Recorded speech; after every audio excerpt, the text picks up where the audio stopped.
Сигурна съм, че всеки от вас има познати, които постоянно сменят своята работа или това, с което се занимават, или своите интереси.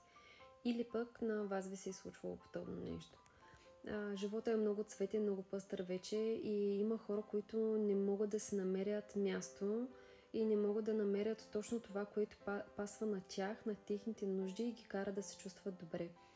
Зад това, зад постоянната смяна, недоволство, търсене, могат да стоят много неща и аз тук ще спомена само някои от тях, а вие вече може да се доразвиете нататък.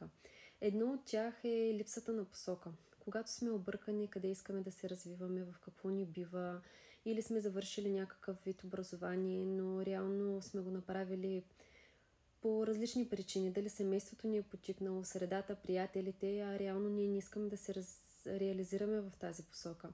Или пък живота така се е стекал, сме поели семейен бизнес, който реално ни допада, ни харесва, ние искаме нещо коренно различно. И всичко това ни кара да се чувстваме много неудовлетворени. Има го и момента, в който постоянно търсим своето място под слънцето, нашето прозвище и където и да попаднем, каквото и да започнем, ние чувстваме своята неувереност. При първия пример, който дадох е когато нямаме посока. Втория пример, който дадох е когато ни липсва увереност, когато постоянно критикуваме себе си, когато вечно сме недоволни, а реално някой ни е научил да бъдем толкова критични към себе си, някой не ни е дал достатъчно, не ни е оценил достатъчно, за да започнем и ние сами да се оценяваме.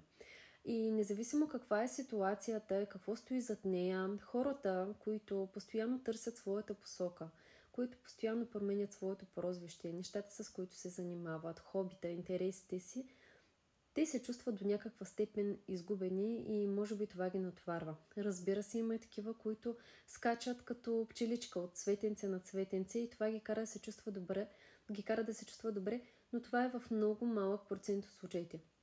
В общия случай всичкото това лутане, сменене, променене обърква и натоварва и изморява страшно много. За да намерите своята посока, вие трябва да слушате пътя на душата си и трябва да успеете да чуете какво тя ви казва. Това може да постигнете с Баховата терапия. Когато намерите своята посока, когато добиете увереност в себе си, когато спрете да бъдете толкова критични, изискващи към себе си, когато поставите граници на останалите около вас и им кажете ти си до тук, от тук нататък решавам аз, защото това е моето бъдеще и това е моят живот, тогава вие с лекота ще може да поемате истинския път на своята душа и ще намерите това, което на вас ви доставя удоволствие и ви кара да се чувствате щастливи, като същевременно с това ви носи и доходи. Ако искате да работите върху себе си по този начин, чрез Баховата терапия, вижте в коментар как да се свържете с мен или ми пишете директно на лични съобщения. Чао и до скоро!